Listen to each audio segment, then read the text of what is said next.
Hello, good morning. This is Kate Subata with Clean Slate People, and I'm here with Victor Ramirez, who is running for the County Council for District 2 and who has more than 16 years in public service, having served already in the State House of Delegates, in the State Senate. He's been the whip there. He has a huge portfolio of service to our community. He was born overseas, but raised in Prince George's County, is a product of Prince George's County Public Schools, and has been an avid advocate for the people of Prince George's County for a very long time. Victor, we are now looking at a county which has in many ways changed over the past 10 to 20 years. And you have been very much not only an observer, but a participant in that change. Can you tell us what your views are of what are the priorities in our county today? Thank you so much, Kate. Thank you for the opportunity to be with you here today. Prince George's County is a great county to live, work, and raise a family in. I think Prince George's County continues to grow in many ways. And we have a very diverse county, and I think we have a lot of opportunity, and there's a lot of opportunity to be had with our diversity. And I can tell you, since I don't want to say my age, but I'm getting a little bit older. And I just remember starting school in the diversity, being the only Hispanic kid in the school system. My siblings and maybe another neighbor, and this was Mount Rainier, Maryland, and 1980. And now, if you go to the same school, you see much more. There's more languages being spoken. There's more diversity in our school system, on our streets, our neighbors. And how do we capture that? How do we make a strength of that?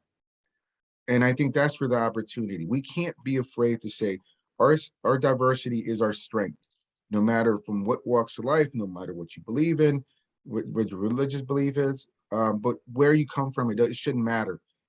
Prince George's County is a place where you want to call your home.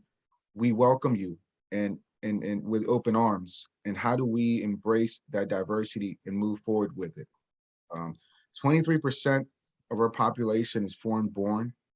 We have roughly about 955,000 people who live in Prince George's County. About 20% of that population, or a little bit over 200,000 of that population is Latino now. And so not all foreign born, there's plenty of US born kids that are Latino, but it's interesting because they're first generation, so they still speak Spanish, many of them. And you hear that in your grocery stores, when you're shopping, when you're walking, and I think that's fabulous. And so I think, and especially inside the Beltway communities, have a lot of diversity in it. It's very densely populated. So that's and then that's very unique. I always say that inside the Beltway communities are very unique because where we're situated next to Washington, D.C., and also, and some of us are next to Montgomery County. And so I think there's a lot of opportunity. That's why you see the population increase and a lot of people moving inside the Beltway. And so there's a lot of opportunity. We have the extension of the Purple Line coming through the inside the Beltway communities, which is going to bring more growth, more opportunities. But how do we make sure that everybody's included in these opportunities and in this growth? And I think that's the question that we all have to find answers to. So That's great. Victor, in particular, and by the way, I just loved what you said because it's so true. We are so rich with people. We have incredible human capital. But specifically, some of the issues that we're facing are, I would say, opportunity for people in terms of the economic opportunities, but also opportunities with housing, with quality of life issues, and so on and so forth.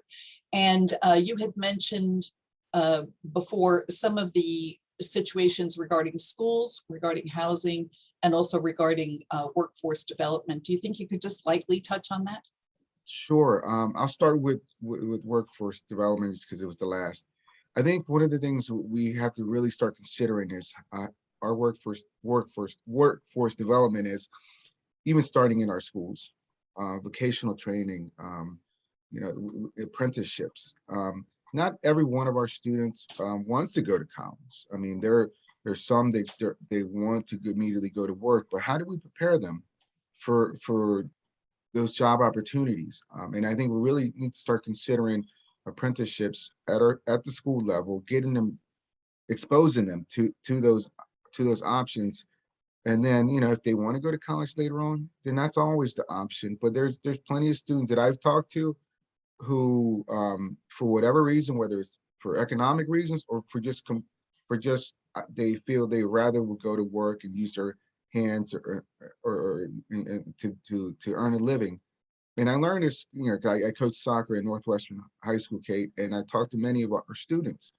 And some of our students are foreign born, some of our students, are born here in the United States. But what they share is they all live in the same neighborhood, and they're not, one isn't one isn't exempt from the other situation. They're all going through the same, to a certain extent, economic struggles that their families are going through. Some of them have to work when they're in high school. Some don't have an option to not work. And so we have a lot of our students going through that. And so that's where, to me, I think vocational training in our schools would be helpful, to prepare our students when they go, after they graduate from our high schools. So, and even re-entry, we have, we can't forget about that. We can't forget about our citizens who are returning. We have to make sure that we give them opportunities, and we give them second chances and the training to be able to live, a life that they deserve. And they've done their time.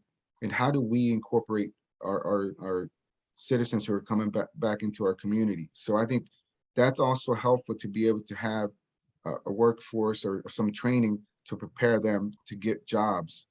Because if we don't, then other things happen as well, and we can't have that revolving door continue to happen here. So